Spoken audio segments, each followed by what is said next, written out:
ഉംറ ചെയ്യാൻ ആഗ്രഹിക്കുന്നവർക്ക് സന്തോഷ വാർത്തയാണ് ഇപ്പോൾ സൗദി അറേബ്യയിൽ നിന്നും എത്തിയിരിക്കുന്നത്. ഇനി 1 വർഷം കാലാവധിയുള്ള പുതിയ ഉംറ വിസയ്ക്ക് സൗദി അനുമതി നൽകിയിരിക്കുകയാണ്. ഈ പുതിയ സംവിധാനത്തിന്റെ പ്രധാന പ്രത്യേകതകൾ എന്തൊക്കെയാണെന്ന് നോക്കാം ഓൺലൈൻ മലയാളത്തിലൂടെ. അതിനു മുന്നേ ചാനലൊന്ന് സബ്സ്ക്രൈബ് ചെയ്യാൻ മറക്കല്ലേ. സൗദി അറേബ്യയുടെ പുതിയ തീരുമാനപ്രകാരം 1 വർഷം കാലാവധിയുള്ള മൾട്ടിപ്പിൾ എൻട്രി ഉംറ വിസയാണ് അവതരിപ്പിച്ചിരിക്കുന്നത്. ഈ വിസ പ്രകാരം വിസ കാലാവധിക്കുള്ളിൽ പലതവണ രാജ്യത്ത് വരാനും ആവർത്തിച്ച് ഉംറ നിർവഹിക്കാനും 90 ദിവസം വരെ താമസിക്കാനും സാധിക്കും. വിസ അനുവദിച്ചതു മുതൽ 1 വർഷം വരെ ഈ വിസയുടെ കാലാവധി നിലനിൽക്കും. ഈ കാലാവധിക്കുള്ളിൽ മൊത്തം 90 ദിവസം വരെ സൗദിയിൽ താമസിക്കാം.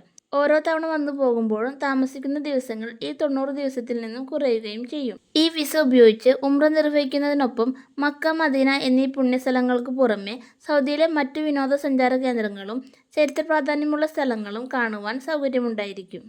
എന്നാൽ ഹജ്ജ് കാലയളവിൽ ഈ വിസയ്ക്ക് നിയന്ത്രണം ഉണ്ടായിരിക്കും.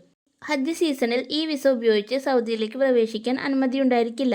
സൗദി സർക്കാരിൻ്റെ നുസുക് പ്ലാറ്റ്ഫോം വഴിയാണ് ഈ മൾട്ടിപ്പിൾ എൻട്രി വിസയ്ക്ക് അപേക്ഷ സമർപ്പിക്കേണ്ടത്. ഈ വിസയിൽ വരുന്നവർ ഓരോ സന്ദർശനത്തിലും നുസുക് പ്ലാറ്റ്ഫോം വഴി അംഗീകൃത കമ്പനികളിൽ നിന്ന് ഉംറ പാക്കേജ് വാങ്ങിയിരിക്കണം.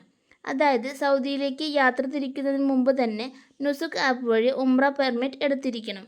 വിമാനത്താവളത്തിൽ എത്തുമ്പോഴും തിരികെ പോകുമ്പോഴും വിസയിൽ 90 ദിവസത്തിൻ്റെ കണക്ക് പ്രകാരം ബാക്കിയുള്ള ദിവസങ്ങൾ സിസ്റ്റത്തിൽ അപ്ഡേറ്റ് ചെയ്യപ്പെടും.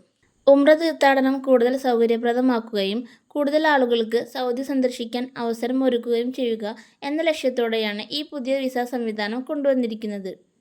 ഈ വാർത്ത നിങ്ങൾക്ക് ഉപകാരപ്രദമായെങ്കിൽ വീഡിയോ ലൈക്ക് ചെയ്യാനും ഷെയർ ചെയ്യാനും ചാനൽ സബ്സ്ക്രൈബ് ചെയ്യാനും മറക്കല്ലേ. Thank you for watching.